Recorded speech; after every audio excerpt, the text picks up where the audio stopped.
What's up, YouTube? We are back with episode 18 of the Super Deformed Gamescast, and it is good to be back. We got everybody here. Jake, what the hell was that, JT? We've got a full house tonight. We've got Brandon, who is mean mugging into the camera. We've got the rocket squirrel himself, JT. Our resident syrup lover, Jeff, is with us from Canada.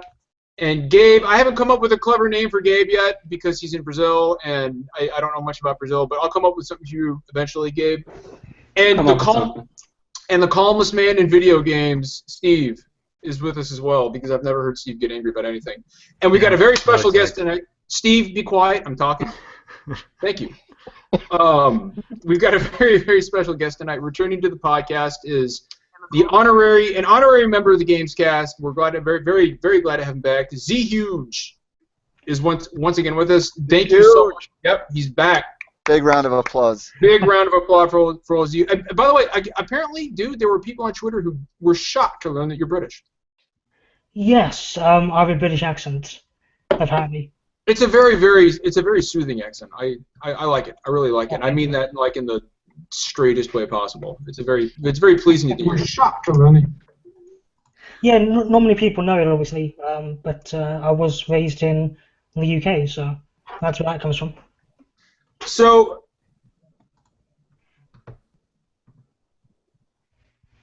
well, that was weird. That was a little weird, yeah. I'm just kidding. I want to see if you guys thought my monitor had frozen. So, before we get into the news today, what I wanted to do, and there's a lot to talk about, but what I wanted to do was kind of have ZhugeEx here give us kind of a rundown on what console sales ended up looking like at the end of 2015. Because for those who are listening who may not know what ZhugeEx does, actually, you know what? I'll let you go ahead and get into it, man. Why don't you tell everybody who's new a little bit about who you are and what you do? So. Yeah, sure. So basically, if you listen to the last podcast I was on, I think I talked a bit about it as well, but I actually work in the telecommunications industry myself as an analyst for a network, or I guess carrier you call them, in the UK.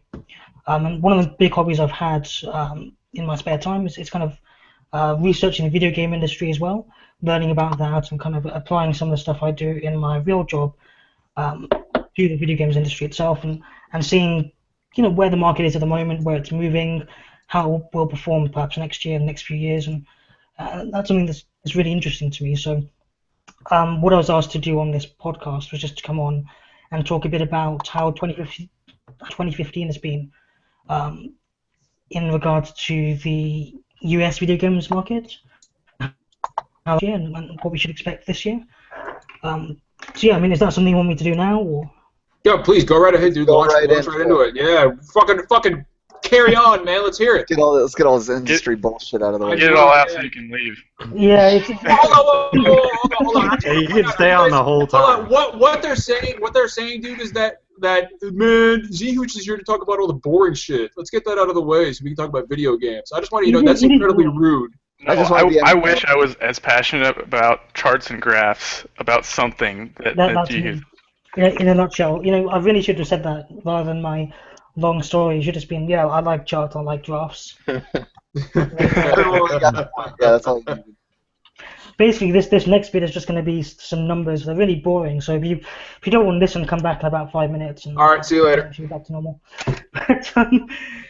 So the NPD group released their report last week, which is the annual report for 2015, and that kind of breaks down the console video games market. So this isn't looking at mobile phone gaming, which no one cares about. This isn't looking at PC gaming. It's purely just consoles here. And so the total console market reached $13.1 billion of spending in 2015, which is actually flat year on year. So it didn't grow, it didn't decline. So there's pluses and minuses to that. Hardware was actually down year on year, and the main reason for that was because of the decline in 7th generation hardware spending. So PlayStation 3, Xbox 360, Nintendo Wii, they all saw very, very sharp decline in sales. Portable consoles sales were also down year on year as well. So that's no surprise to anyone. Yeah. Yeah, I mean, mobile has really taken over. that segment really. So a lot of transitioning over there. What was quite surprising though, and I think yes we did see this coming, but it's still a shock, is that even though Nintendo released a new console, well the new Nintendo 3DS, sales were still down year on year. So releasing a new version of the portable with upgraded specs didn't do anything to kind of even keep sales flat. PlayStation 4 and Xbox One were up year on year, so they saw the best year since launch, which is no surprise. 2016 was always going to be the peak year for these consoles. So we saw around 5.7 million PlayStation 4. The Xbox One was just under 5 million, and the Wii U was quite a way down with just 1.4 million units sold during the year. And the good, sorry, go on. No, I just want to ask you a real quick question, Dan. Like, does all that line up with what you had predicted? Because I'd seen your predictions like I don't know, like June or July, but I'd forgotten what you'd actually said you thought was going to happen. Yeah, it all adds up. So the PS4 was obviously the leading console again. It still remains the cumulative leader in the US. One thing that was different this year compared to last year was that last year the Xbox One had a very strong holiday kind of lineup. So there was the sub $350 pricing that was there. There was the bundles with 2, 3, 4 games included, and it was a lot cheaper than the PlayStation 4 at the time, which led to holiday sales in 2014 being.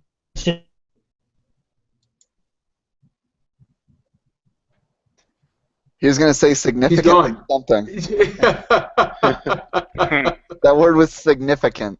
Oh, he's back. He's back. There he is. All right, the podcast is saved. There he is. Too close. I don't know if I can handle the emotional trauma.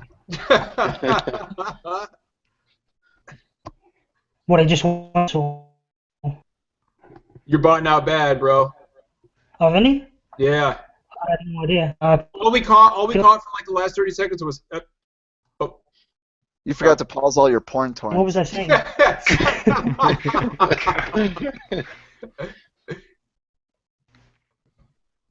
ZhugeEx, you there? So yeah. So where was I at? Significantly. Significantly was the last word we heard. That helps. As in you're having significant problems, just like Gabe, who apparently didn't want to be here anymore. So keep on going, man. Keep going. This is how we do it, man. Yeah, it's a rolling disaster. It is, dude. This is a fucking hot mess, man. It always is. There's no script here, man. Just keep going. I'll just blame my ISP, and we'll go from there. That's acceptable. So yeah, that's fine. As I was saying, go ahead. I was saying, the PlayStation 4 did better in 2015 during the holiday season compared to in 2014 the Xbox One did better. It really performed, where I thought it would. And in 2016, I do expect it to be, both consoles, the PlayStation 4 and Xbox One, to do better. The good news is that the Xbox One and PS4 are doing considerably better than last gen. When you compare to the PS3 and 360, the combined sales for PS4 and Xbox One are about 47% ahead at this time. And then when you look at software, so the software market actually took a bit, just 2% year on year, which isn't, but it does show that retail sales are still declining whilst digital sales are increasing. So the group released a report in September this year, which said that digital sales in consoles are around about 1/3 compared to total sales. So retail is about 2/3. About 1/3, and that digital spending includes full game downloads and DLC as well.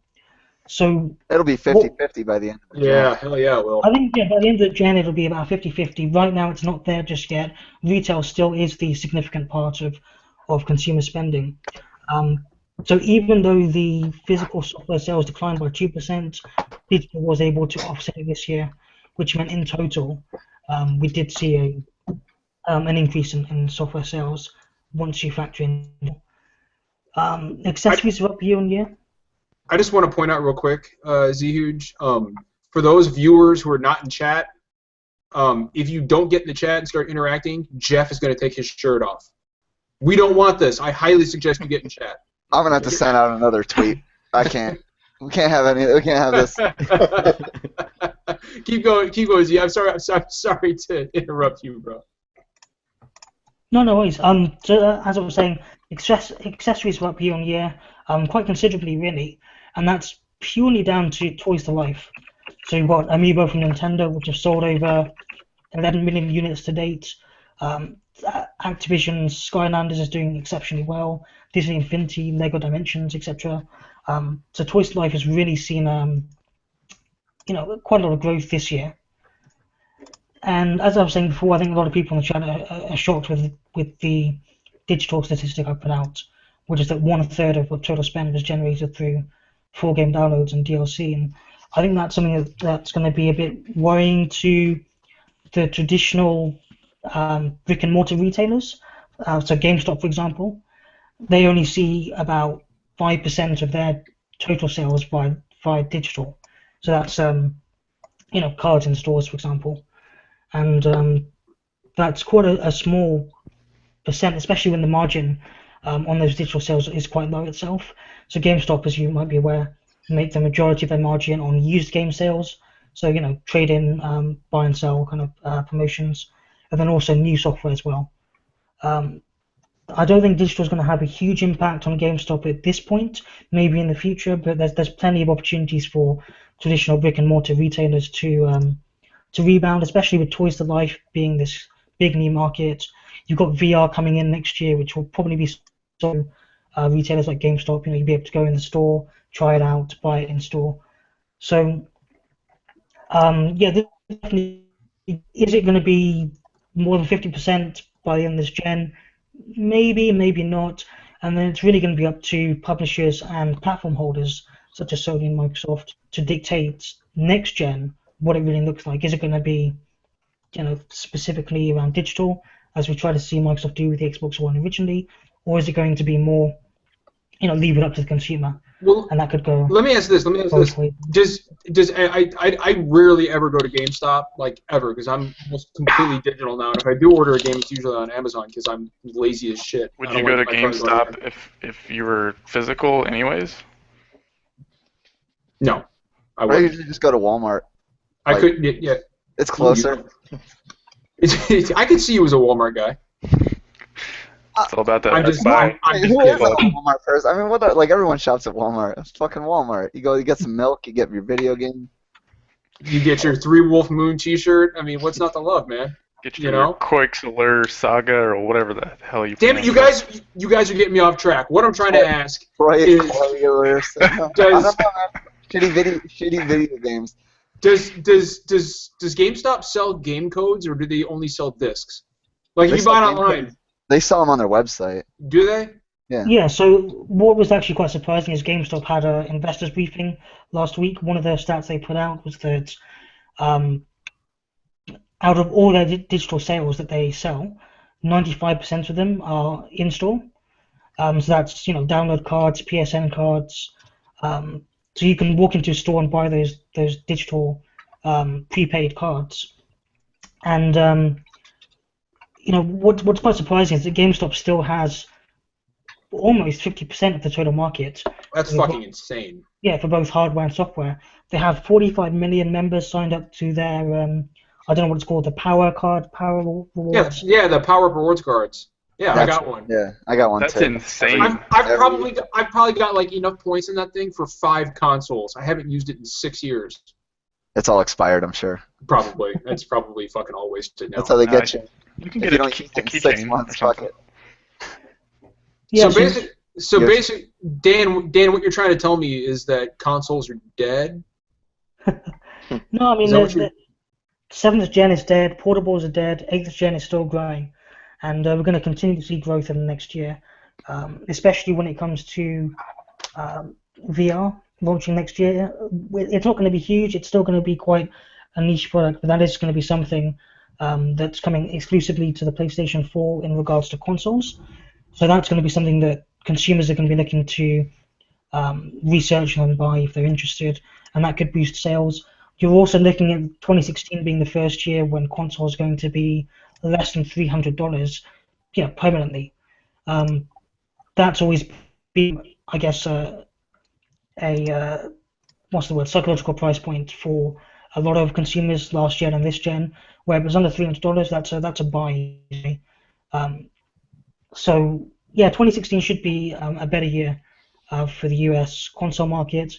I think we're going to see higher sales. We should also see a brand new console being introduced, perhaps from Nintendo. So that could also boost sales. And They're going to call it the Dolphin. They're going with Dolphin. Finally. It's going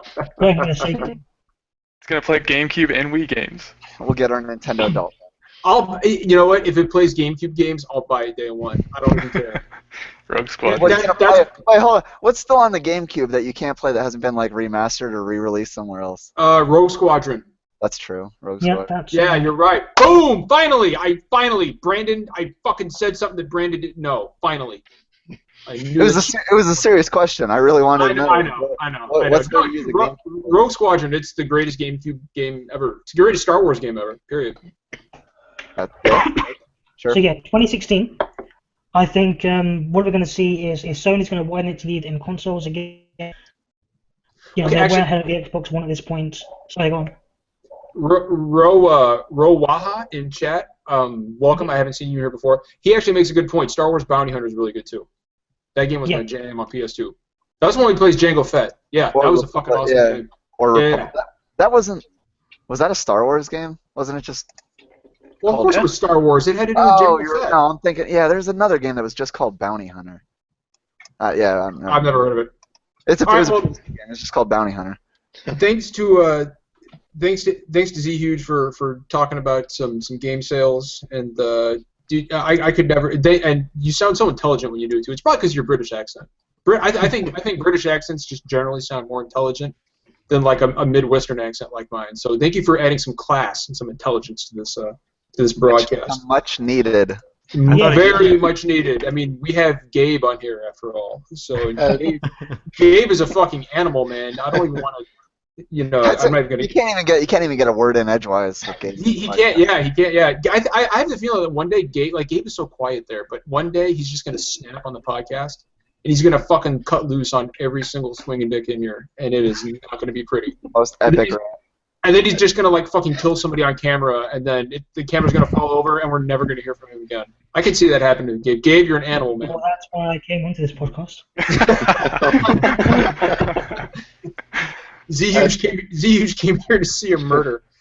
All right, so once again, this is the second week in a row we're doing kind of a format like this, and thanks again to Gabe for kind of putting this together. So we'll go ahead and get into the news now. And this is something I had not seen this. So this is a first for me. But apparently, somebody is trying to play and finish every game on Steam.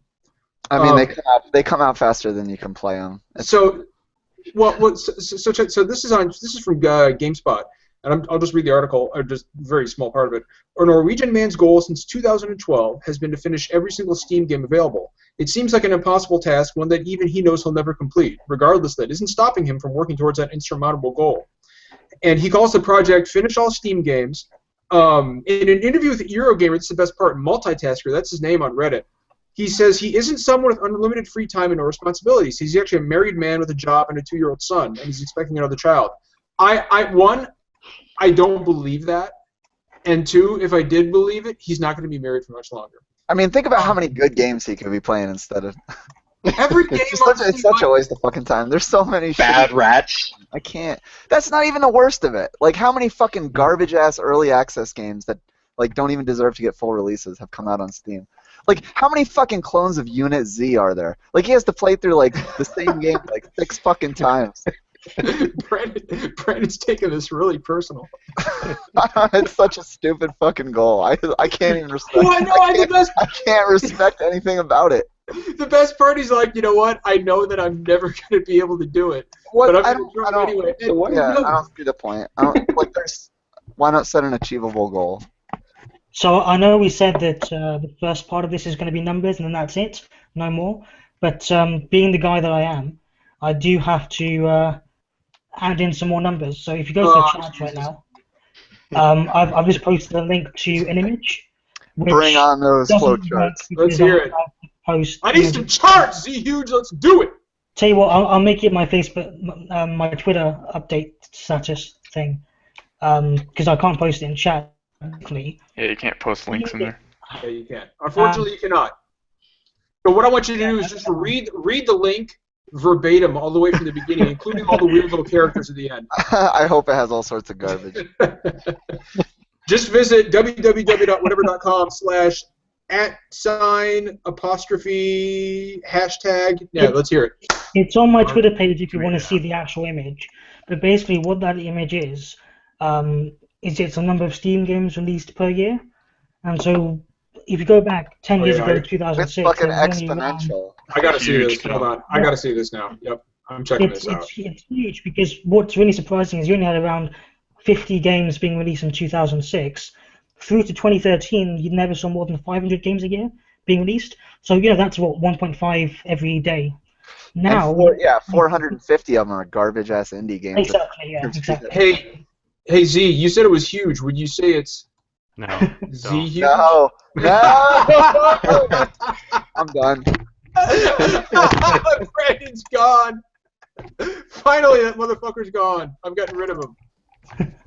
Thank God he moved the bottle of lube. Just for people who are actually listening, it's pronounced. Nobody. He had his headphones out. I threw them on the floor straight up. Good. That's good. That's real good. Oh, that was priceless. Okay, so yeah, so how many games? Like, do we know how many games are on Steam? Period. Because this seems fucking ridiculous. 2015, there were 8 games released every day. In Holy 2015, a total of shit. 3,000 games. There's no fucking way. Have you seen? Yeah, there is a way. Have you seen the stuff that comes out on Steam every fucking day? No, that's like saying I'm gonna put on a pair of shoes and walk to the moon. That's 90% fucking of that ridiculous. shit is You can absolutely. thank Greenlight for that.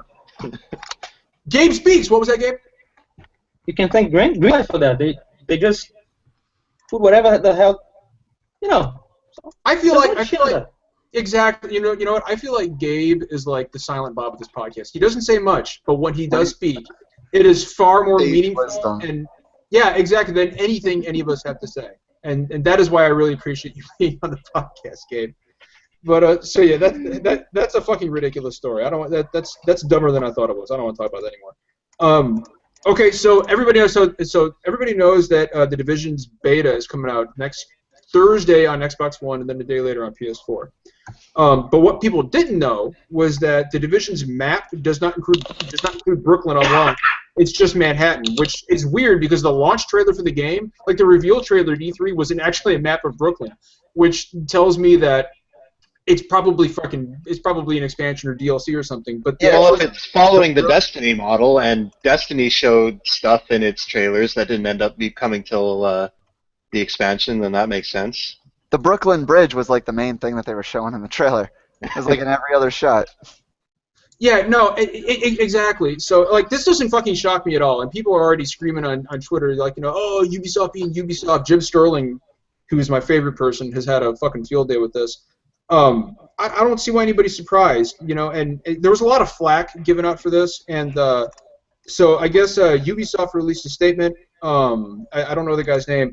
But it says, we're going with Midtown Manhattan. It's because of the one-to-one recreation and the way the pandemic has happened. Basically, everything has been hit, and there are no more resources because everybody tried to get out, blah, blah, blah, blah, blah.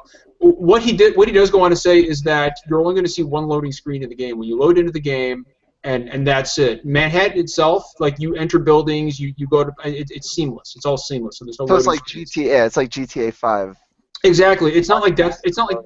By the way, I want to point out that we've got a record amount of viewers right now. Guys, thanks for joining us.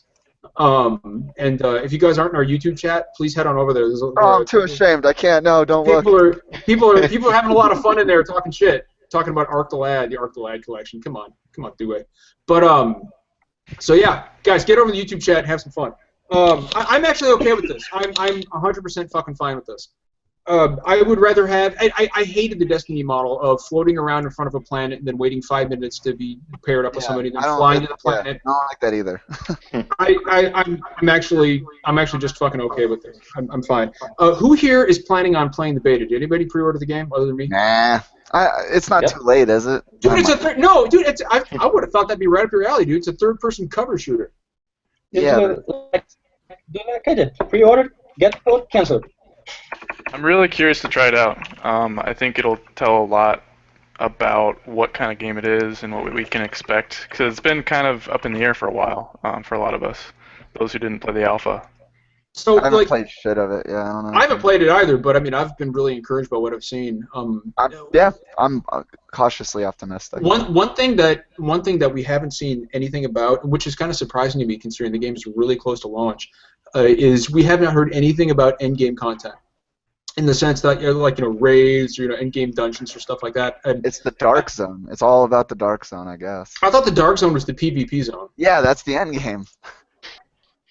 And that's the loot you get from that. No, it's got to be more than that though. There's got to be like. They said straight up in the trailer the best loot in the game is in the dark zone. No, but what I'm saying is like in the dark zone they've got to have I would imagine they've got to have like instance dungeons or I guess buildings. It's not really a dungeon, but. Well, the dark zone itself is an instance.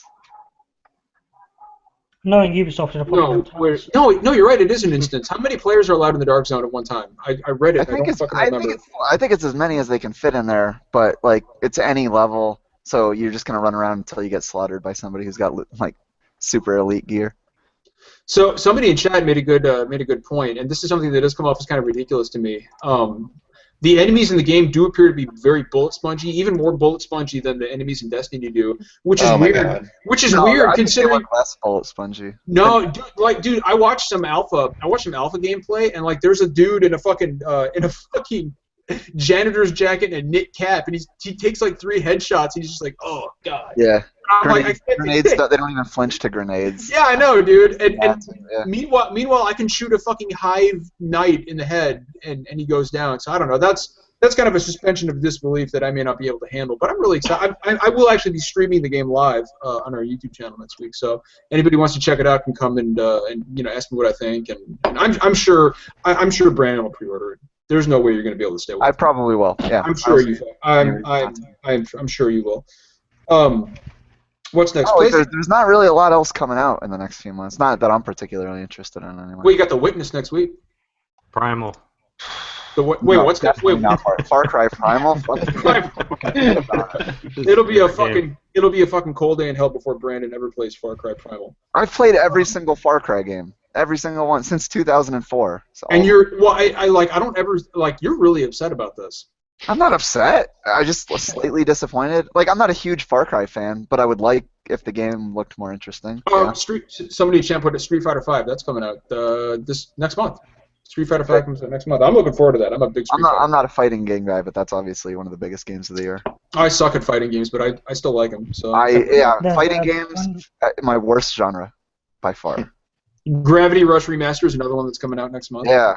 I will be picking up Gravity Rush Remaster. That looks like a new fucking game. Okay, so this next story. So yeah, I'm excited. This next story, I really want to know what you guys think about this because this is ridiculous. So everybody knows that the PlayStation Network went down for like a day, like 8 hours. It was like 8 hours this past month, early in the month. Got my free day worth like 20 cents. That's what I'm talking about. So 10 cents. How much is a day of PSN? So PlayStation Plus subscriptions extended by 1 day. If you've got a PlayStation Plus sub, check your email because you should have a voucher code for an extra day. Sony said that due to the recent PlayStation Network interruption, we're giving you a 1-day extension to your PlayStation Plus subscription. I don't know what's more ridiculous, the fact that people demanded this or the people that Sony actually fucking did it. I don't know. If you turn on your PS4 and you go to notifications, there'll be a little icon. You can actually activate your free day through the PS4. You don't have to do the email or whatever. I got it too. I'm not even gonna fucking bother. Because I did because it only took 30. It took 30 seconds. That's an insult to me. I don't want that. I was gonna say if I have to enter a code, I'm too lazy. It's not worth it. No, it enters the code automatically for you. Oh, okay. I'll do it. That's your excuse now. Jeff, you're so Canadian, man. Wait, hold on. I think I just called Canadians lazy. Never mind. There's a lot of lazy. You're not lazy. You're not lazy. No, but like in all seriousness, easy going. This is fucking ridiculous. Like, PlayStation Plus is an annual deal. Right? I mean, I'm not going to complain about them giving me a free day, but it is kind of silly. I mean, but it's like 10 cents. I mean, back in 2011, I think it was 2011 when that huge hack happened and the shit was down for a month. It was down, yeah. A month. And that I get. Everybody got I remember it was right after Heavy Rain came out. Well, you know what sucked is that early 2010. It was when SOCOM launched, Heavy and rain it killed crashed that the game. servers. it was when SOCOM launched. It was when Mortal Kombat 10 launched, which is very online dependent. If you want to play. I was talking about like the one that happened like 6 years ago. Yeah, the that big, was the big one from like 2010 that fucking there was like lawsuits over or whatever. I got Infamous for free though, dude. That was a pretty good deal. I'm not Yeah, glad me it too. happened, but at the same time, man, I'm glad I got Infamous for free. So I was all over that, dude. But yeah, I don't know. I think this is fucking bullshit. That's stupid. What else is It's going fucking on? bullshit that the service went down in the first place and they had to do it. It's not bullshit Yeah. that they're comping us a free day, but I mean, I'm not gonna defend it. I mean, Sony absolutely needs to get their ducks in a row and get it. And you would think that after what happened with like not just the hack in 2011, but the shit with Sony Pictures in North Korea. oh, true, yeah. Yeah, like you would think that that's still wow. You would think that they would buy better fucking servers. Although I guess nothing happened over Christmas, so I don't know. Maybe they did up their security, dude. Who knows? But what? So ESA, people deserve better than NPD numbers. And ZHuge, I'm sure you're all over this. Yeah, but like we deserve from who? Okay, so so this is what the story says. Last night, the industry tracking NPD group released its U.S. retail. This is a couple weeks ago. Released its U.S. retail sales data for 2015, showing revenues were essentially flat year over year. Today, the Entertainment Software Association took exception to that characterization, and they said, or they released an advisory to provide context for the figures, and they said that the NPD's data was correct but incomplete. They've got a point. I mean, they don't track digital sales, and I see what they're getting at. And as ZHuge said, the gap between physical and digital is getting bigger every year. I mean, it's a fact. He says that gone are the days when the industry's growth and strength could be determined by retailers simply reporting packaged goods sales. Unfortunately, NPD's revenue data yesterday continued to reinforce that traditional model at the expense of new areas where the industry is growing. I wouldn't say that. I don't know who he's talking about when he says people deserve better, because aside from Sales Gaff and ZHuge, nobody cares about sales numbers, because that's what ZHuge does, and all of our listeners also. And all of our listeners care about. All of our listeners are dozens and do dozens we of really listeners. deserve better sales numbers? Not really. I mean, who cares? Like fucking, as long as your favorite game sells enough copies to get the sequel you want, like that's all that fucking matters to gamers. Well, Yeah, they're talking more about the regionals and companies. So, retailers, for example, want to know that information.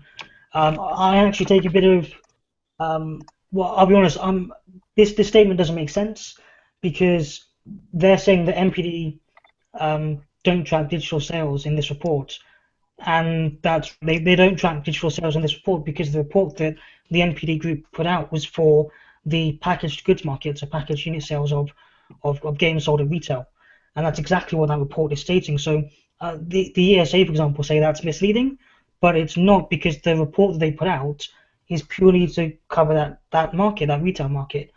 And in fact, the NPD group do actually put out a report for digital sales every quarter. So the next one is coming out, as I said earlier in the podcast, in February, and that actually covers the digital market. So it looks at everything in depth. So the one that came out last week, that's purely retail. The one that comes out in next month, that's digital. And then you just combine the two reports and you get all the information you need. So really, there's no reason for the ESA to say that in regards to the overall digital market, because the NPD group will actually cover that next month. What I think the issue is that the ESA haven't grasped is that we don't have a breakdown of digital for individual games. Who is it incumbent upon to actually release digital sales? Like how does the NPD get a hold of that? I mean, and why don't they? Why is this a thing yet? It can't be that hard, right? I mean. Yeah, I mean, they work with publishers, platform holders to see how the digital landscape is for that year or that month. But the issue really comes down to individual game sales not being reported, and that's down to the publishers and platform holders not releasing that data.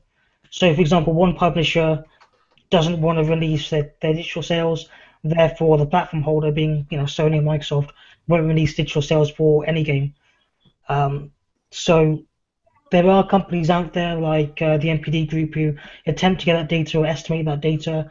You've got SuperData who go through about 40 million digital receipts, so they get a small kind of idea of which games are selling, which games aren't, and then they extrapolate that or use that data to come to bigger conclusions.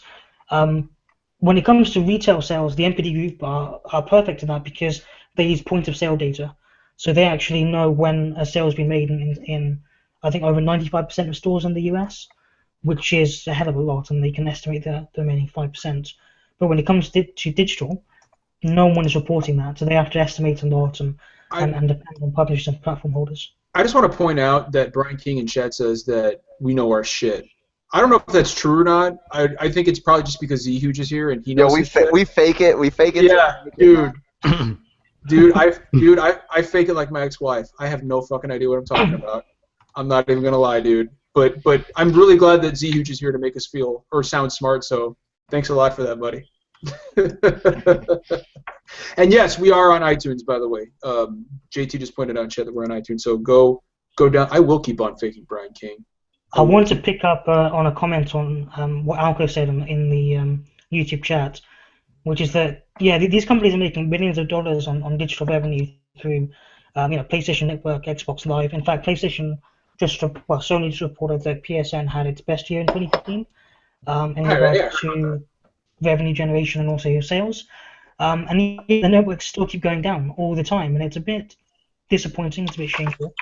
And it's across the board, really. They all keep going down, and you think at this point, with them saying that digital wants to be so, they want to keep reinforcing the importance in digital, but they're not able to kind of back that up, really, with the network itself.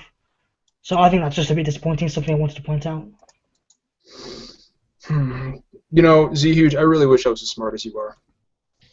I'm honestly not that smart when it comes to other stuff. Well, I actually have a learning disability when it comes to numbers. So whenever you start talking numbers, like I love having you on the show, and this is all. Well, do you want to have a calculator in front of me at all times? So I'm not actually that fast at working stuff out. I just type it in, and whatever number comes up, I just say it. So something else that I kind of wanted to touch on real quick, and I don't want to get too deep into the weeds with it, but we mentioned on our last broadcast last week that Hitman might be going episodic, and that has been confirmed, actually. According to Eurogamer.net, Hitman had previously been announced with a somewhat convoluted content plan, which we talked about. The base game would include a certain number of missions, but others would launch only later. This has now been reorganized into discrete episodic chunks, which will be distributed over the coming year. This seems to be becoming the trend for Square Enix. First Final Fantasy VII Remake, and now Hitman. And I get it. I mean, I don't necessarily agree with it, but it's a smart business model. I mean, Final Fantasy 15 could be like one of their last full games. One of their last traditional games, in the sense that this game is on a disc, and we're going to give you the whole thing for $60. Exactly. Yeah. Yeah. You know what? Actually, speaking of that, and this is kind of veering away from Hitman being episodic, because I wasn't planning on. I'm probably not going to buy it anyway. But speaking about games, I've never played a Hitman game. I have. They're good. I mean, I look like the main character, so I can kind of. It's just gone over my head. Yeah, I don't know. But one thing I did want to bring up, and I'm Hitman in a weird way, talking about the price of the game and episodic stuff actually kind of reminded me. So I don't know if you guys have seen on Twitter, but a lot of people have been complaining about the fact that The Witness is going to cost $40, because it's an indie game and it shouldn't cost $40. Fuck off. It was so that Mike Warrior guy, that fucking Sony troll, fanboy. Don't even use his name. Don't give him credit. I probably shouldn't. I was going to say that. Yeah. But he was ranting and raving on Twitter, and I was like, dude, you're sitting here complaining about $40 for The Witness, which supposed to has 80 hours of gameplay and 600 puzzles, and you paid $60 for the Order 1886? Get the fuck out of here. Good. I mean, that's straight up. Well, I don't like weighing dollars against hours. It shouldn't be as strict. It's just, is the game good, and did you get enough out of it? There's some games that should be shorter and some that should be longer, but I don't even like. Wait till No Man's Sky is $60. We'll see people playing all over again. Oh, people will be. That game, theoretically, never ends. Yeah, you could get fucking years of gameplay out of that, maybe. There's literally 14 quintillion planets in the game, and it's $60. And people, you're right. I agree. People will bitch about the fact that it's $60 because it's not a huge AAA title. It could be 40. They haven't said the price for No Man's Sky. It could be 40. I can totally see that being a full price game. I mean, for as much. With The Witness coming in at 40, I could see No Man's Sky being 40. But I'm assuming 60. I just can't believe that this is something that people are fucking complaining about. It's an 80 there's 600 puzzles and supposedly 80 hours of gameplay, and people are bitching about the It's a full game. Yeah, I mean, it is a game. Calling an indie game is just like being fucking dishonest. Well, have you guys seen what Jonathan Blow's been doing on Twitter with those codes? No. I thought this was really cool. He's been distributing codes on PC and PS4 for the game, but he'll substitute some of the numbers with question marks and give you hints on Twitter as to what they are. That sounds like a very Jonathan Blow thing to do. Yeah, it sounds like something you would do. It really is, and it's such a cool fucking idea. And every time he does it, like I was able to guess one, and I tried it, and it was right, but somebody had already redeemed it, so I could have been playing The Witness right now. But it just wasn't meant to be. But yeah, I know. I thought that would bring that up and see what you guys thought. And anybody in chat, if you guys have opinions on whatever we're talking about, please throw them out there. We love answering questions, so just let us know. What else is going on in the news today? Oh yeah. So and again, Gabe, thanks for pointing this out.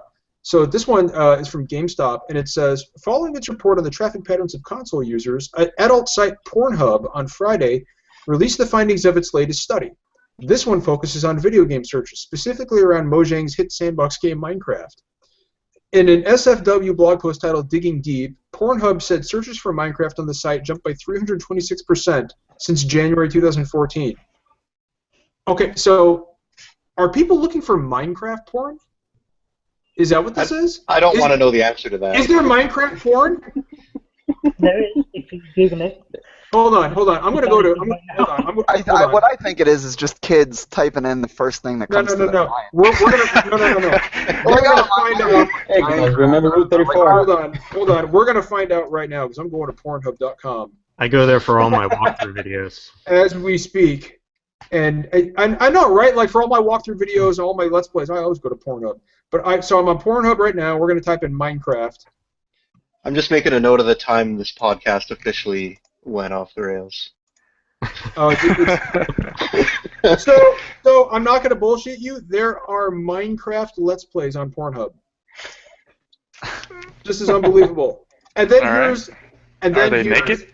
Well, and then here's a foursome titled Minecraft. So I don't know, but no, they are not naked. These are actual Let's Plays of people playing the game. It looks like it's all in Norwegian, and this one right here is 80,000 views. That's not a lot compared to. It's really not a lot. Stop shop. That's really. Wait, no, we're not talking about hentai.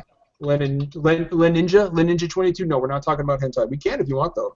At least Brandon will. Hey, That's Brandon. the game he's playing right now. Brandon, speaking of hentai, a little bit of Ninja Scroll. All I know is 90s hentai. Brandon, what's that hack and slash waifu game you're playing right now? I don't even know how to pronounce it. I think it's like Croiler Sigma. I saw you play. I've seen you playing that on PSN a couple of nights, and I almost got the platinum trophy, man. Oh my God. It has a platinum? Yeah, it's a Vita game. Well, Jeff's gonna buy it. And yes, you can get the platinum in like 10 hours. All you gotta do is mash circle button to level. It's got nothing on Taco Master. I still need to try Taco Master. You guys have absolutely sold me on that. Oh my gosh. Platinum. It's a simple game, but then you get into it, and it's so stressful. Like you're having to put the different tomatoes and different kinds of meat on the taco, and you only have like tacos. Yeah. Yo, now I'm hungry. Stop. So, right. Drunk Cat in chat asked if those were legit Let's Plays on Pornhub, and yes, they were. I invite you to go check them out yourself. I'm not brave enough to actually hit the play button and tell you whether or not it's actually Minecraft being played, but there's a Minecraft screen that says Let's Play Minecraft, so I'm going to assume that for whatever reason people are putting that shit on Pornhub. But yeah, no, I am very excited about Taco Master because I love eating some easy platinums. I'm very excited about Taco Master. I am excited about Taco Master, dude. All right, who am I to judge? I'm playing my shitty Vita anime waifu panty game. So. Dude, it's a Vita. I need something to play on it. Come on, man. And anytime a new Taco Master even has a story. It's not anime at all. No, it doesn't. No, I'm talking about Croiler Sigma. Oh. Croiler Sim. What is it? That's a hack and slash, by the way. It's a panty hack and slash. A panty hack and slash? Yeah, you hack and slash, and sometimes the camera gets in an angle where like you can see the guy's pants. Is that a new genre? New genre, yeah. It's not new. It's not new at all. Man. I thought you were gonna say like you hack and slash and the panties come off. I thought that's what. No, I think that's a different series. This isn't Senran Kagura. It's a panty-like game. That's awesome. Okay, so And when they port Senran Kagura to PS4, I will play that too. Festival Versus, I think, is coming. And Shinobi versus, yeah, either one of them. I'll play either of them. Bring them on. They're coming, right? All you need to do is just buy a Vita. I do have you a can Vita. play them. I've got a Vita too, son. Represent with that Vita, I can buy a JT. Vita TV, but I'm lazy. I already have a Vita. I just want to play them on television. Okay. And I don't have a Vita TV, and I'm too lazy to buy one. Dude, they're like $20. Go get I know one. that. I know they are. I know that. That's why I said I'm not too cheap, because they're practically free. Okay, so last bit of news I wanted to talk about, then we'll get into something else. So Destructoid.com showed some early Shenmue 3 screenshots. I can't talk tonight. It says some early images of Shenmue 3 were shown at a Monaco Anime Game International Conference, probably full of masturbating Donald Trump supporters. It's a press event earlier today, and now here they are online, ready for inspection. Keep in mind, this game is targeting a December 2017 release on PC and PlayStation 4, which is a long time away. I saw the screenshots. I really wasn't impressed. Yeah, underwhelmed. I was very, very underwhelmed. I mean, and people have been going around saying, "Oh, it looks like a PS2 game." No, they don't look that bad.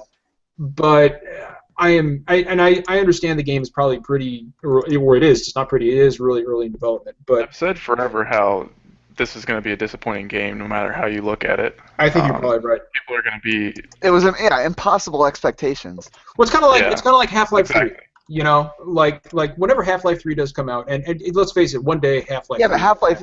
See, the thing is, Half-Life 3 might actually have like a real budget. I mean, this is Shenmue 3 on a fucking Kickstarter budget. Like, yeah, you got to set your expectations in check. Well, and he keeps asking for more money. That's the weird thing. Like, I feel like. Did you see how much Shenmue 1 cost in 2000? No, how much? Oh, it was Fucking huge. like tens of millions of dollars.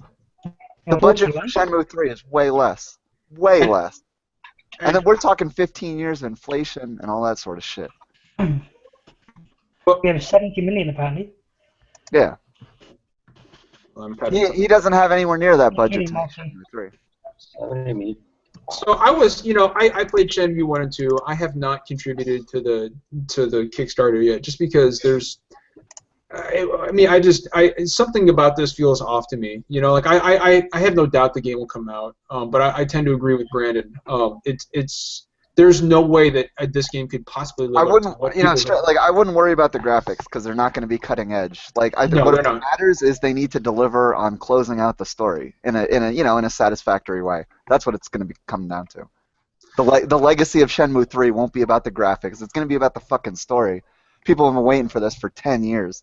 So better deliver on the story. Yeah, I mean, people need to realize it's basically a high-budget indie game at this point. Like, I don't know how many people they have working on it, but and like you said, the expectations, it's just never going to live up to them. I mean, I actually backed it, and that's all I'm expecting is just the story. The graphics going to be whatever. It's going to look all right. But it is really early. You're not going to have the same level of world interaction you did with the first game where you're fucking doing all sorts of little things here and there. What did I hear? More straightforward game. I remember hearing something about certain backers of the game weren't going to be privy to the special edition or something like that. I don't know anything about it. I don't know. But the whole thing is, like I said, it's just like Half-Life 3. I mean, when Half-Life 3 comes out, and it will come out one day, there's no way it could live up to what people have built it up in their minds to be, and that's kind of the curse of. And I'm afraid that's what's going to happen with Final Fantasy 15. I mean, we've been waiting on this game since 2006. Back when it was Versus 13, and I'm really excited for it. I'm a huge Final Fantasy fan, and those shots of the magic system today I thought were really, really encouraging. But at the same time, I mean, I'm afraid that this game is going to be disappointing, and it's not going to be Square Enix's fault. It's going to be my fault for hyping it up into this completely unrealistic thing. I mean, if your expectations are sky high, it's on you. Because, if you look at the budget of Shenmue 1 and you look at how much they've got on Kickstarter, and then figure about how much they probably could get from other from other outside sources, the budget's not going to come close to a game that came out 15 years ago.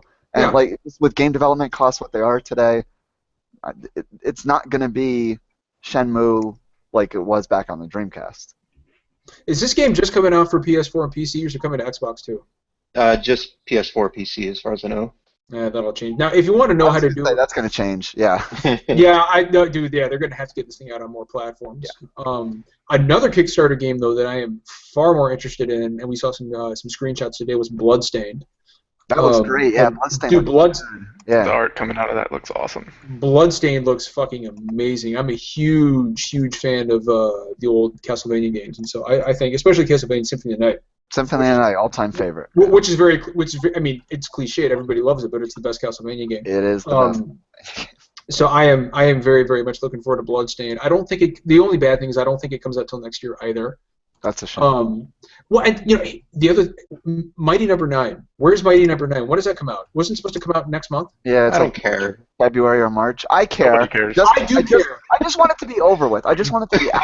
I want it to be judged for what it is. I want to be able to talk about it, and then I want to see them try to launch a fucking television show and fall on their face. Wait, whoa, what? A television show? They announced that years ago. They're making like a cartoon show for kids. That's fucking ridiculous. It's an unknown property. Mighty Number 9 is not just a video game. It's a whole fucking they got this whole marketing plan out. The Mighty Number 9 cinematic universe. Exactly. The cinematic Mighty Number 9 universe. cinematic universe. Yep. That kind of reminds me of what, You weren't just kickstarting a video game. You were kickstarting a brand. aren't they doing the same They thing? didn't make that clear, but that's what it was. Aren't they doing the same thing with Quantum Break?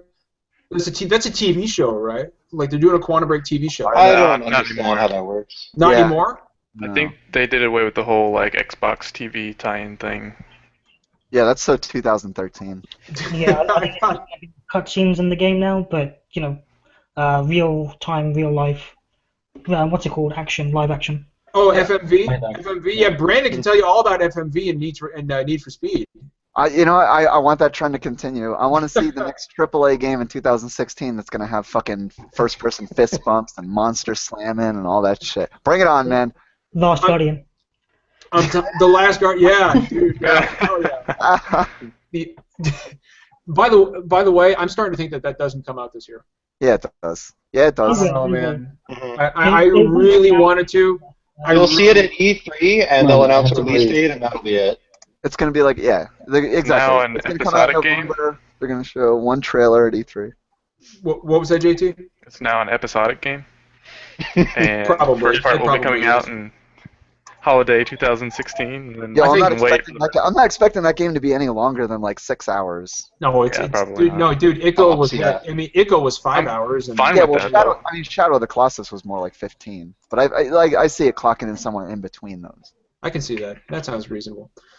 So I wanted to talk tonight. Now that we're done with the news, kind of a slow news week. I wanted to talk tonight about something that Gabe and Jeff were talking about on Twitter earlier, and they had a conversation. I got thinking about my first game console, and I wanted to ask you guys and maybe talk about it a little bit, and people in chat as well, and people viewing. Please feel free to kind of chime in. I wanted to talk about our first gaming consoles and kind of our memories about those consoles. And we all come from different age groups. I think at 35, I think I'm the oldest here. Yeah, 30. So I mean, my first game console was the NES. Well, actually, no, I take that back. When I was 4 years old, 1984, my dad got me an Intellivision. And it was worse than an Atari 2600. The Intellivision was like, it had the little Atari graphics, but instead of a controller, or a joystick, it had like this fucking remote control with like a disc. Like a round metal disc on it, and holy shit, Yeah. Drunk Cat is 39? Damn, dude, you're old. I knew that. I pictured it was like 50. No, the knew he was television was my first console. That was all I had until I got an N64. So I know the pain. That's what I grew up with, was the N64. I'm 24, so that Holy was shit. Holy shit, Yeah. you're young. Yeah, a lot of people don't realize that. I could have guessed that. You have kind of a baby face. Oh, thanks. Yeah, But, I still get ID'd a lot of Well, places. hell, I mean, I look a little younger than I am. I still get ID'd. But no. So yeah. My first console was the NES, or my first meaningful console was the NES, and the first game I ever played on it was Mike Tyson's Punch-Out. I remember that. And then I just kind of jumped into Zelda and Zelda 2 and Metroid and all the classics there. And I was always kind of a Nintendo guy. Like I had a Sega Genesis, but I thought it sucked. So I didn't really fuck around with it too much, except for like Streets of Rage, and that X-Men game. I don't know if you guys ever played that X-Men game. Children of Adam was it called? I don't remember. Well, it was the one. I don't remember the name, but I remember the most infuriating thing about it is like when you got to Mojo, who's the big fat yellow alien. There's like after you beat him, there's a countdown on the screen. And looking back on it, this is actually really intuitive. There's a countdown on the screen, and if it counts down, you die, and then the game starts over. And it says, you know, reset computer, and I couldn't figure out for like 2 months. I was like, how the fuck do I pass this? And then one day I got mad and I hit the reset button on the Genesis when it was happening, and the game kept going. And I realized Video games were bullshit before GameFAQs. To reset, like to continue the game, you had to hit the reset button on the Genesis. Yeah. It was so fucking. I mean, yeah, reset the computer. Somebody in chat knows what I'm talking about. Yeah, it was. And looking back on it, that was really ahead of its time. But in an age, they did that with a DS game where they like you have to close the DS and reopen it or something. But this is in an age before GameFAQs. Oh, absolutely. Yeah, we're talking about like, and so I can only imagine how many pissed off parents return that game saying your shit's broken, Toys R Us. Fix it. I mean, that is kind of shitty game design. I mean, they should be a little bit more clear about it in a time before the internet. I mean, it's not like everybody had access to Usenet accounts back then. But tip lines. So I wanted to start with everybody's first console, and Brandon, since you're the first on the bottom of the screen and you're the second oldest, let's move on to you. My first console was the NES. My parents bought it was the 3-pack cartridge that had Super Mario Brothers, Duck Hunt, and World Class Track Meet on it, with the zapper and with the power pad for fucking World Class Track Meet. And then, you know, I was born in '85, same year the NES came out, and my earliest memories were holding the zapper like directly up to the camera or like directly up to the TV. You're such a fucking cheater, dude. And then with the power pad, you know, slamming your hands on the ground. I was, you know, 5 years old, 6 years old, less than that. So the first video game I ever played was Super Mario Brothers. And then. So instead of going from an NES to a Super NES, for some reason my parents were weird and went with a CDI in the mid-90s as our family's console of choice. You played Wand of Gamelon, didn't you? I played all of the CDI. Oh, that's so bad. I played Hotel Mario, I played Wand of Gamelon, Faces of Evil, all that garbage. That is awful. So yeah, I spent a lot of time at friends' house. I had plenty of friends that had Genesis and Super Nintendo, so I still grew up playing all the classics, but just not in my own home. When I was at home, I was playing shit like Mad Dog McCree or fucking. Oh, dude, fucking. What about what was that game for the Sega CD? It was when you're flying through the sewers and the guy keeps calling you. Yeah, that's it, dude. That game was my jam. I'm pretty sure Sewer Shark was on CDI as well, but I didn't have that one. I had a Sega CD and I thought it was going to be the future, and I stopped playing it after a month. So then I reclaimed my childhood through emulation. Like I figured like. It was like 1998 when I first discovered SNES 9X, and I just went, you know, I was like 13 years old, didn't give a shit about piracy, and went and downloaded every fucking like Super Nintendo, Genesis game, anything that I could like emulate, and I played every fucking classic for free because I had no shame. You do have no shame, especially this is coming from a man who played Wand of Gamelon. I'm surprised I beat Wand of Gamelon. That game. So all the way to the end. For anybody who has not seen the cutscenes in Wand of Gamelon, like imagine like a handicapped blind kid who's somebody tortured and then forced to draw Zelda cartoons. It's maybe the worst thing I've ever seen in my life, and everyone knows the Zelda CDI. I mean, just from like YouTube videos, it's been like turned into memes. Those games are so bad. I grew up with those games. Like I'm surprised you don't hate video games with a burning passion now. No, because like I said, I just spent a lot of time at friends' house playing fucking Mario Kart on their Super Nintendos or whatever. Game Rex in chat says, "Well, excuse me, princess." Exactly. You know what he's talking about. No, that's from the cartoon show. That's not from the CDI. That's from the cartoon show. But yeah, I mean, similar concept. Yeah. Wait, no, he does say that. I don't know in the CDI. I just want to point out, since we're talking about Nintendo, before we get to Dan and his first consoles, I just want to point out. I said it in chat. I had all the VHS tapes that helped you score higher in Nintendo games. There was like 20 of them, and I kept saving up and buying them because I wanted to score higher in Nintendo games. And there was this one dude named Skip. It was like how to score higher in Nintendo with Skip Rogers, and he called himself the U.S. National Video Game Champion, and he even had a fly jersey. He had like this tracksuit that he wore, and on the back it was U.S. National Video Game Champion. And he was trying to teach me how to land the plane in Top Gun on the aircraft carrier. Never could do it. I had Top Gun as a kid. Never did it. I had Top Gun too, and not once in the video did he ever actually land. That game was so shitty. The best flying game on NES was Captain Skyhawk. No. Rare. No, but dude, Skip Rogers. Yeah, somebody in chat knows him. Skip Rogers. It was the world video game champion. I'm sorry, and he says in the video if you don't land on the aircraft carrier the first time, don't worry. Even Skip Rogers misses a landing every now and then. Fucking piece of bullshit game design. I hate Top Gun. That game fucking. Top Gun was the game for me that almost killed it. Top Gun almost killed it. I know Not somebody even with the Game Genie, dude. I had a Game Genie too. It didn't help. Like you couldn't do it with a Game Genie. You needed to like follow the directions and do it properly, and I just couldn't do it. Somebody in chat said call this number here and they have a number. I'm not calling that number. You guys feel free, but I'm not. I used to call those numbers when I was a kid. Like we're talking a day before GameFAQs. Like you had no choice. This is back. Fucking balls hard. That's back in the day of Nintendo Power when they had those game professionals, like the little profiles of the dudes. They had like the counselors or whatever. Yeah, and it would tell you, and it was always some nerdy guy with like big 1980s glasses, and he was like, I like wiffle ball and play ML games. You know, those poor sad sacks of shit. I can teach you how to get a high score in Tetris. I know, right? Because I'm not married and I will die alone. Dan, what was your favorite what was your first console, bud? First console for me was the original PlayStation. I was really? Yeah, in 99, 98. I'm only 21 myself, so. The year of Metal Gear Solid. Holy shit, 21? Huge. Yes. You're young. You're so young, man. Yeah, I thought you were older. Oh, whatever. Well, it's that British accent, man. He sounds a lot more. Yeah, exactly. More distinct. Yeah, sorry to make you guys feel old. So old, right? Being 21 with a British accent means he could have been just playing too much Dragon Age. Like, he could have got that anywhere. No, that's yes, you who played exactly. too much Dragon Age. I'm still doing it. But no, yeah, PlayStation for me was the first one. So I kind of played all the classics on there, a few obscure games as well. Like I remember I got this game called 40 Winks.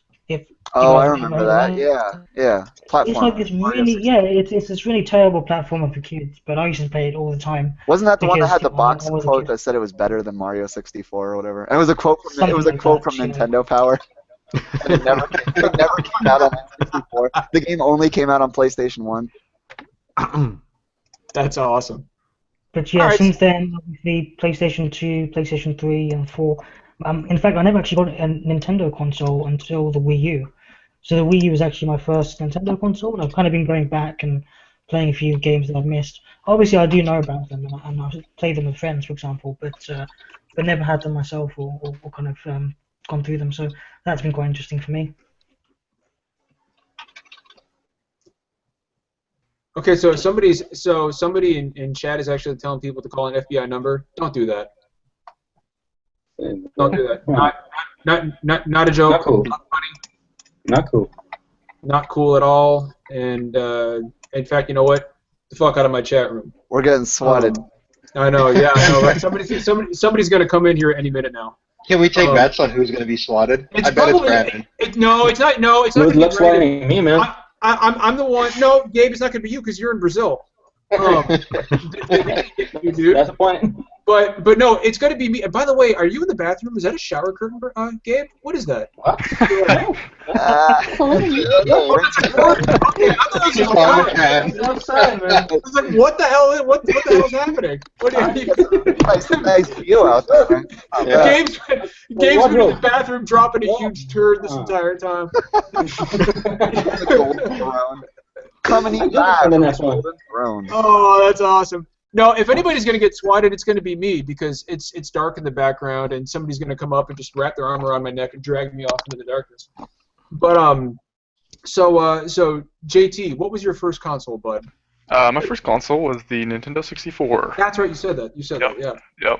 Yep. So lots of GoldenEye, lots of Mario 64, all the good stuff. You guys are Shadows of probably. the Empire, right? Yeah, Shadows of the Empire, absolutely. Played a lot of Vigilante 8. Yeah. That was like really good or popular with my friends group. That and like Destruction Derby. I don't know if anybody.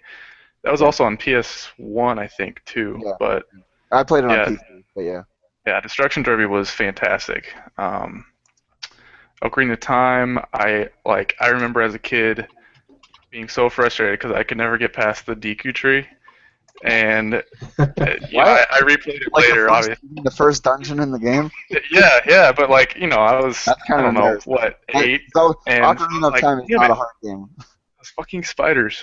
But Well, blame yeah. it on the Z targeting. It's your first time with Z targeting. Yeah, it was. It was. So, you're talking a lot about N64 games, and I'm seeing some in the chat. People are talking about Donkey Kong and Banjo and Jet Force Gemini. Did nobody play Turok?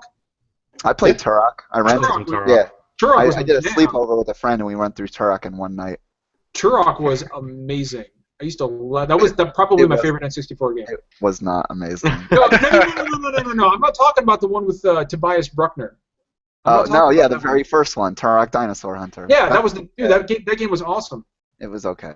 Turok 2 multiplayer was pretty good though. Turok 1 was the only game I ever played. I didn't want to ruin Turok 1, so I never played. Plus, I just didn't care after that. But Turok 1 was the shit. Turok 1 was amazing. Anybody ever played Diddy Kong Racing? I never played Diddy Kong. I was never much of a Donkey Kong or Diddy Kong or I really wasn't either. That was my first entry into that series. But something about there was an open world. I think it was like a hub world. That you could go and find collectibles or whatever. Yeah, Diddy Kong had a hub world? I'm pretty sure it did. Yeah, it did. That's pretty pioneering, dude. Like for an N64 game. It was, yeah. Right. It was kind of revolutionary. Now that I remember. Okay, now so I hate hub world. And now you hate, now all you do is play Rocket League, which does not have a hub world. That's very true. By the way, JT, you know that Rocket League 2 is going to be episodic, right? I'm fine with that. Jesus. I don't know how that would work, but now I wanted it to happen just to watch you crawl up the walls and scream. Gabe, so this is interesting. So Gabe was talking about his first console on Twitter, and Gabe, you knew I was going to call you out. What consoles did you not own? I want that's what I want to hear from you. Now, what was your first? What consoles did you not own? Let's see. I was born in 1990, so that is I never had an NES, a Nintendo 64, a PlayStation 1, a GameCube, a Dreamcast, and the Super Nintendo. Yeah, I forgot about that one. And that's rough, man. That's horrible. You missed out on some things. I know. Yeah, Drunk Cat says that is such a sad list. Oh God, it's such a sad list. So Gabe wants all of the HD remasters then. Exactly, so yeah, exactly. So Gabe is the guy that people are making HD remasters for. So here's what I'm going to do, Gabe.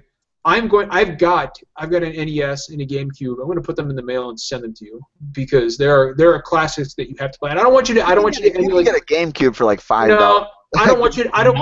Here's the thing. I don't want you to emulate them. I want you to get an NES and play the classics on that little shitty controller that people use as a belt buckle now, because that's what hipsters do. They use the little NES controller as a belt buckle now. It's stupid. But I want you to get one. And I want you to play it because that was probably the NES is probably the best system I've ever owned in my entire life. It's not worth going through the effort of trying to get those things to work. Like I have an NES and tons of games on cartridge, but I still just use emulators because every time I turn it on, it's just a gray screen. All you have to do is blow the cartridge. No, blow the cartridge, man. That doesn't do anything. All it does is ruin the cartridge even more. All you're doing is wearing out the contacts. Yeah. Or you had the trick where you put the cartridge into the NES just almost all the way, and then you slammed it down real hard. You know what I'm talking about? Oh God, yeah. Also, whenever you ran a knife through it all, that really helped. Like if you. I put so much rubbing alcohol into all my NES carts as a kid. Hold on. A Q-tip, rubbing alcohol on a Q-tip. Again, that was not doing anything. Dunked it in the bath a few times. I didn't do that. Bury it, then come back the next day. Tie it up in the bedroom, leave it there. Come back the next day, it'll work. God, you guys are dark. You guys are dark as shit. I'm not cool with this. Oh, hey, Jeff, eyes up. I'm talking to you next. Quit twittering. What's your? Just checking my feed, man. What was your first game console, dude? So like you, my first console was the Intellivision, but yeah, somebody else. Yeah, so I played did you play Burger Time? I played it on NES. I never played it on Intellivision. Oh, yeah, so it had Burger Time. It had Lock and Chase, which I just remember being like a poor man's Pac-Man. But I guess the N64 was like my first. I didn't play a lot of games when I was a young kid. So N64 was kind of my first. That and PS1 were my first real consoles, and I think that kind of set the tone for my tastes, because I'm not like, I still prefer story games. Like I enjoy just playing like Ollie Ollie or gameplay focused stuff, but my like Metal Gear Solid was like the game for me. That and like Final Fantasy VII were like the games that like really got me into gaming, because I was just blown away by the presentation of those things. I was around for the SNES, so I had friends that had it, and I played Duck Hunt, and I've gone back and played some of the classics like Final Fantasy 4 and 6, and it's fine, but I missed out on a lot of good stuff, and there's a lot that I want to go back and play, but I just can never find the time, so it is a shame. Yeah, my backlog is. I understand that, dude. My backlog is bad enough right now. I've got so many games from this generation, let alone the last generation. I know, but I boot up my Wii U and go on the eShop, and there's like all these great games on there that I want to play, and it's tough. Yo, so hold on, wait. Speaking of The Witness before, Jonathan Blow just posted a picture of his own urine on Twitter. That sounds like Jonathan Blow. I expect nothing less than that. What it is, it's a posted clue to a quote that he tweeted out earlier. Hold on. Oh, Jesus. Yeah, no, he really did. No, that's a glass of yellow piss. That's a bottle of piss with a. Is that a hose or a straw? It's No. This is apple juice, man. This is apple juice. It's a gotta be. catheter. That's a catheter. He was. And he So he didn't have to go to the bathroom when he was crunching on code. Wow. And he posted it on Twitter. Dude, That's that's kind of People don't want to pay $40. One way to get the word out about your game releasing. That automatically just guarantee that I buy it. If you are so dedicated that you are pissing into a catheter in a bottle, fuck yeah, you've earned my $40. That's cool, dude. That's amazing. That's awesome. Wow, I thought that was bull. So somebody in chat had actually said earlier that we heard about Jonathan Blow taking a piss. I didn't realize. I didn't realize that this is what they were talking about. literally. Everybody's talking about it right now. Wow, that's actually trending on Twitter right now. That's amazing. Wow. Thanks for pointing that out. No, he tweeted, does anyone in San Francisco have any transparent plastic tubing we can borrow tonight? Oh, God. Yeah. The thing about Jonathan Blow is that, like, I've seen interviews. He's a really cool guy, but he's fucking strange. I have no doubt that he did that. Oh, no, I'm sure he's 100% serious. Yeah. Have you guys watched, was it Indie Game the Movie or whatever? Yeah, I saw that. Well, hold on. What was that? I think it was called Indie Game the Movie. It was Phil Fish, Jonathan Blow, and the Meat Boy guys. Just kind of behind the scenes stuff. It was a pretty good watch. That's a good movie. No, if you guys want to watch a really good movie, Video Games the Movie is actually pretty interesting. Plus, it's narrated by Sean Astin. But Rudy? Yeah, dude. Yeah, no, and I didn't realize that's who it was until the end of the movie. It's like, oh shit, that was Rudy. But also, Gamer, the movie, it's really accurate depiction. Is that the one with the guy from 300? Or? Yeah. Oh yeah, that's the one with Gerard Butler. Gerard Butler. Gamer. Yeah. I saw that. That was terrible. There's actually one coming out called Ready Player One, right? It's directed by Steven Spielberg, I think. It's based on a book or something like that. I don't know. Yeah. I've heard of it. I don't know. All right. So, Steve, what about your first console, man? Let's hear about it. Well, mine was actually NES, but since you guys covered it so much, there was a competing console in the house. Ooh, let's hear it. It was my brother's, so we played Sega, the original Sega. So we had the Master System. Yeah, altered. I played a little bit of Master System when I was a kid. The Rocky was the game that we played a lot. So that was pretty awesome. But my brother had Sega Genesis as well, and there were a lot of good games on that, despite all the crap people give it. I thought Shining Force and Shining Force 2 were just awesome games. Yeah, Shining Force was my jam, dude. Streets of Rage was pretty solid, and we played a lot of Toe Jam and Earl passing the controller back and I was forth. more of a Booger Man guy myself. Booger Man. No, dude, I'll tell you what, though, man, he's not lying. There were some really, really solid games on the Genesis. Vector Man was one of my favorites, dude. Vector Man, Comic Zone. Vector Man, Comic Zone was good. I used to love Toe Jam and Earl just because, like, dude, that up until that point, that was like the biggest game I'd ever played. Like that game, like for its time, Toe Jam and Earl was fucking huge. Massive game. Shining Force is really good. I didn't really care for Shining Force 2, just because I don't know. I felt like it lost something. But of course, you gotta talk about Phantasy Star and what was Shining in Darkness, was just actually the kind of the prequel. Or we did Bonanza Brothers too, and if you guys ever played General Chaos, General Chaos. I know. Awesome game. Yeah. Never heard of it. Shinobi, somebody you gotta look up a Shinobi. video. Although I will say this, like there are some games for the old Sega systems that are remembered far more fondly than they should have been. Like Altered Beast. I don't care. Everyone always says Altered Beast, yeah. You cannot convince me that Altered Beast was anything more than a magnificent piece of shit. And people always say, yeah, with good graphics. People always say, "Oh man, Altered Beast was my jam." No, it wasn't. Nobody liked Altered. Everybody says they liked Altered Beast, and nobody actually enjoyed that game. Go back and look at a video of somebody playing Altered Beast. It's like watching somebody's finger paint with dog shit. It's terrible. I hate that fucking game. I don't even think the graphics are any good on that game. The arcade version had good graphics. Well, yeah, the arcade version, but I'm talking about the Sega Genesis version. Yeah. Genesis version was crap. Golden Axe, another Genesis class. No, Golden Axe was awesome. I'm not going to say a bad word about Golden Axe. Golden Axe was legit. Don't they have another Golden Axe game coming out soon? Or am I thinking of Gauntlet? Is that already out? There was a Gauntlet game that came out. I'm probably thinking of on the PlayStation Store right now. Yeah, I played a little bit of that. It's not terrible actually. It's fun it just makes me want to play Diablo 3. That's true. That's very true. Yeah, the entire time we were playing, we were like, "This is fun," but you want to play Diablo? You know what it reminded me of, like, not only Diablo, but like even more so like the old school, like Baldur's Gate 2, and Shadows of Am was like what's it called? Divinity: Original Sin. I tried playing that a few weeks ago. It's really good, but it was really hard. That's also a good multiplayer game. Well, You Steve, have to read all of it. yeah. No. It has voices. Like the the PlayStation version has all voiceovers. It's the enhanced edition, so they recorded all the voices for it, so you don't have to read anything. I didn't download that one. But I mean, yeah, you played it on PC, right? Yeah, that was miserable because you were like on the headset talking with your friend, and then before you know it, you look down, and you're like, wait, what are we supposed to do? And you just learn through death. And that's true. The game really doesn't really hold your hand, and that's another thing I hate is games that don't do a good job of explaining their mechanics to you, which is kind of my big problem with Metal Gear Solid Rising. I'm enjoying it now. I still haven't finished it just because there have been so many games that have been coming out. But Metal Gear Solid Rising did a shitty job of holding your hand, and Divinity: Original Sin is kind of guilty of the exact same thing. And in some cases that's good, like with the Dark Souls games. I mean, there's no hand holding in the Dark Souls games.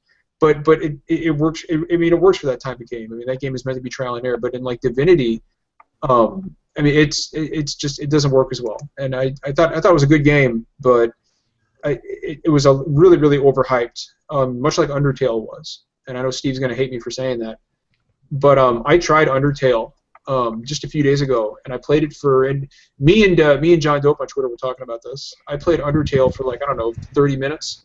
And I was just severely underwhelmed. I played Undertale for 4 hours. I was like, I gave it a fucking hell of a chance. I was just like, I just don't get it. I don't see the appeal. I do see the appeal. I love everything about Undertale except playing it. Except Undertale. I love everything about this game except for the game itself.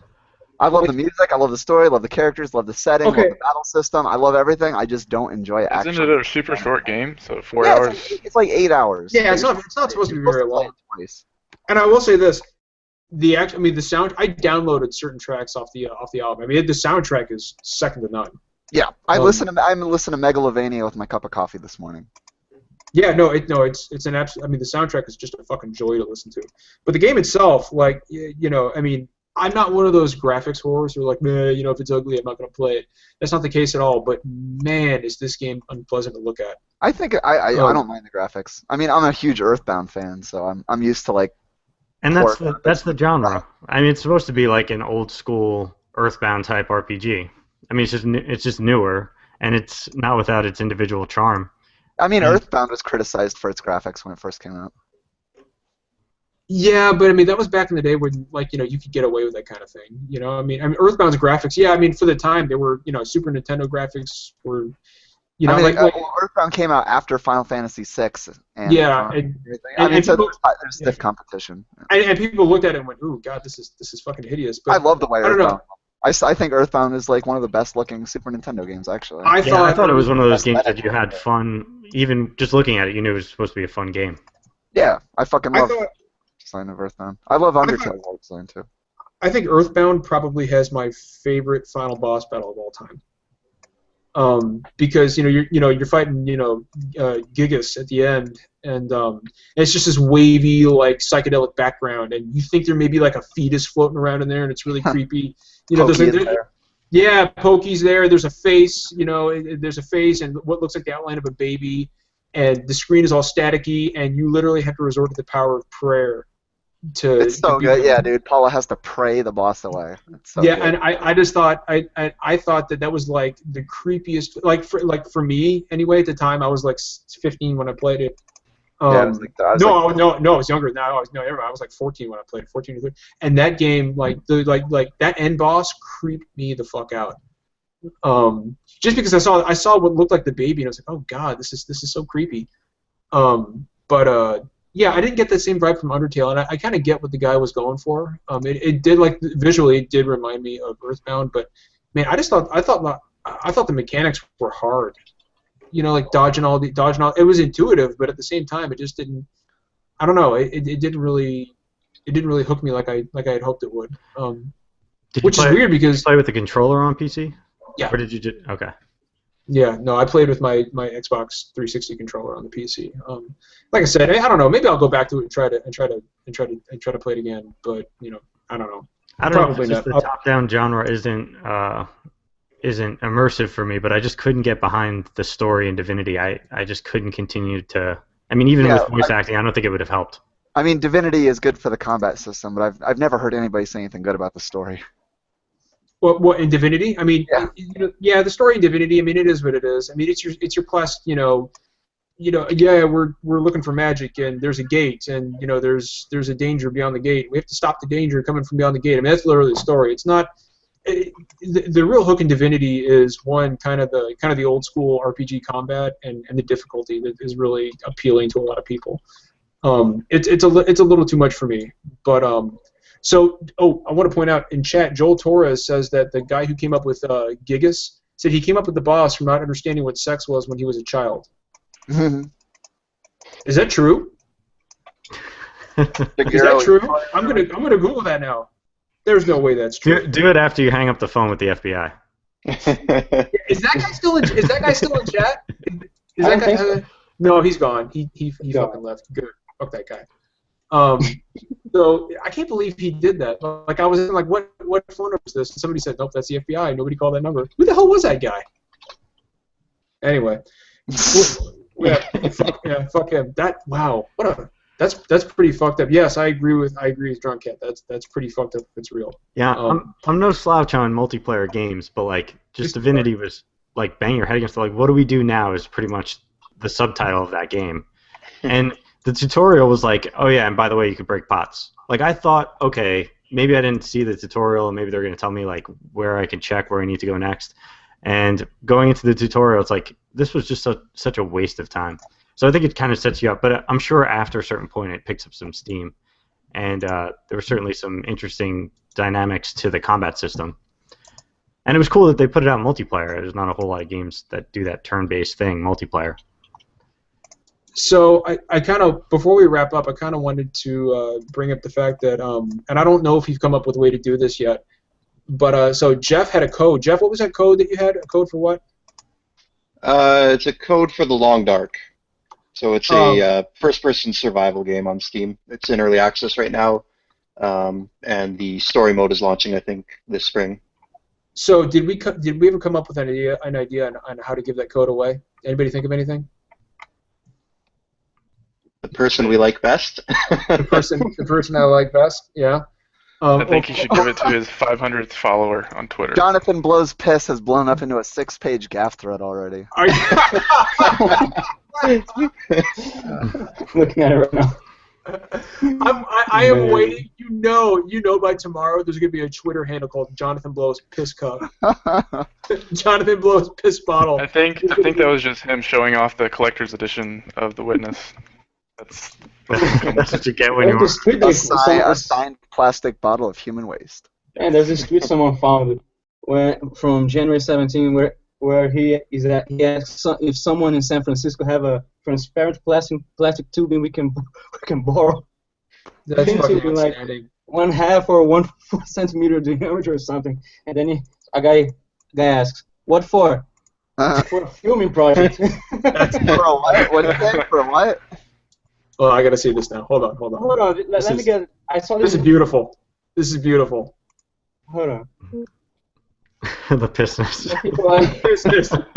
Jets is the business.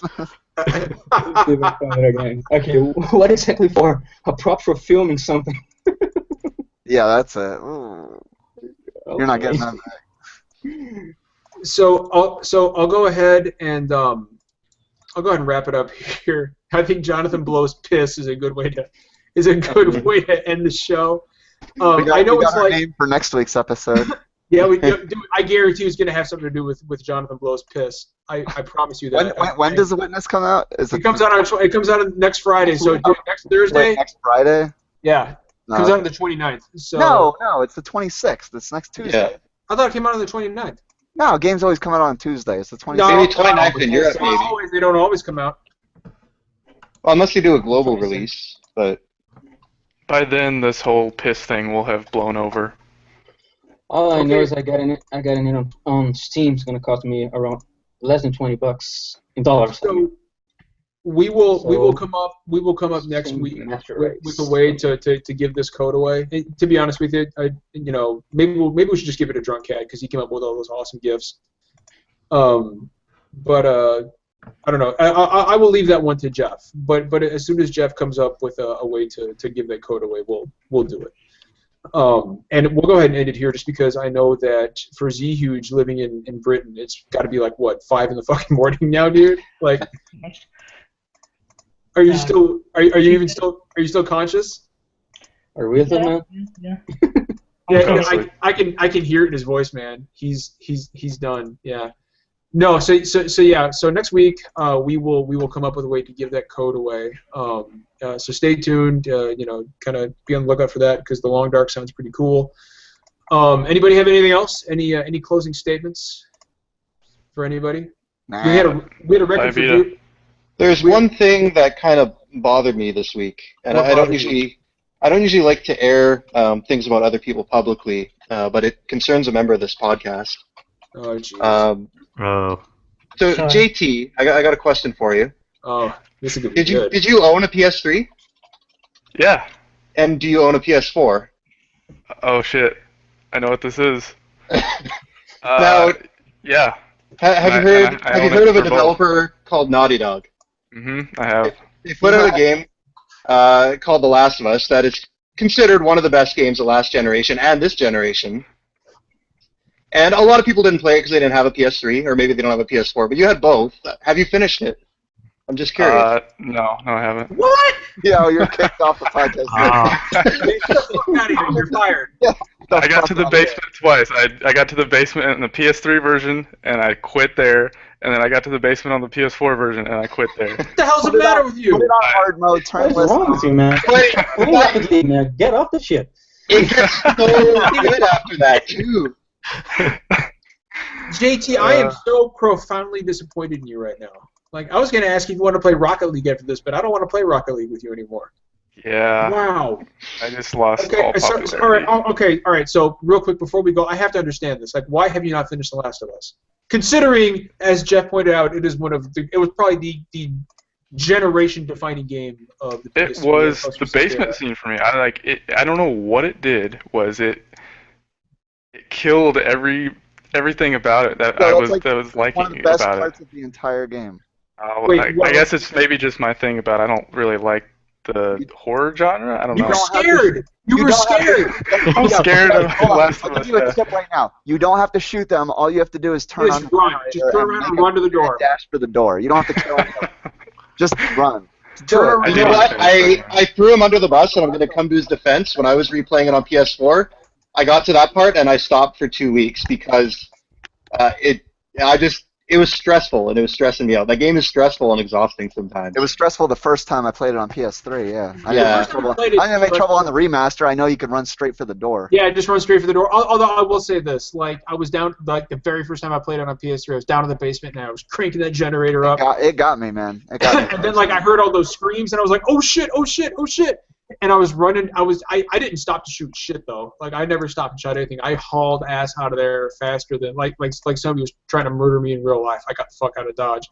And I was like, but the thing is, like, when Joel gets to that door, he, like, stops, and he just slowly swipes that card. And I was like, Joel, come on, dude, what are you doing? Shit, with the sense of urgency, sense of self-preservation here. Come on. Another thing for me, though, was, like, I already got it spoiled for me, and so I was just like, you know, like, the story, the overarching story and stuff, and I'm like, you know. Do yourself a favor, and even though it's been spoiled for you, play through the whole game because it really doesn't have, like, hearing the spoilers. You will still get an emotional punch in the gut at the end of that game. And as much as I love the whole game, I think the second half is very different from the first half, just in how it feels. And you should see it for yourself. Here, hey, dude, somebody's back in chat peddling that FBI number again. That seems like a good place. It's Kabunai Butt. Okay, I'm gonna go ahead and tell everybody don't dial that number. You can ban him from chat. This is what our podcast has been reduced to. People coming in and trying to get people swatted. But anyway, yeah, JT, go back and finish The Last of Us. I'm very disappointed that you haven't. It's hard to do anything now with Rocket League existing. With Rocket League, I know. Yeah, I know. And also, by the way, before we thank you, Drunk Cat got him. But before we go, I want to, even though he doesn't have any real videos up yet, I want to give a quick plug to the YouTube channel that JT is working on. He's going to be uploading his own Let's Plays up there, and he is very, very good at Rocket League. I've played with him, and he's far better than I could ever be. So please, next week we'll give you the URL, but be on the lookout for that. That's coming up. And we'll go ahead and end it there. We had a record number of live viewers today, and I want to thank everybody who tuned in and watched us. It was really awesome. We had a lot of fun to chat. Like I said, next week we'll come up with a way to give that code away. Please come back and visit us again next week. We do it every Thursday at 8 p.m. Eastern Standard Time. As you can see, it's not very refined. We don't really have too much of a set schedule. We just sit around and bullshit and talk about games. There's no fanboyism. There's no bullshit. There's no console warriors here. They're not allowed on this podcast. And yes, Chris Reyes says The Last of Us Let's Play, and I think that is an awesome idea for JT. You should do it. You should do a Last of Us Let's Play so everybody can hear you scream. But I'll watch it. I can do that. Guarantee you I'll watch it. But as always, we'll end it here with my little sign off. This has been episode 18. I can't believe it's been 18 episodes. Episode 18 of the Super Deformed Gamescast, where it's not always poetry and we don't always agree. In fact, we rarely agree with each other, but we always keep it real. And until next week, when I hope all of you turn in, we will see you guys later. Thanks for everybody in chat. Peace out, guys.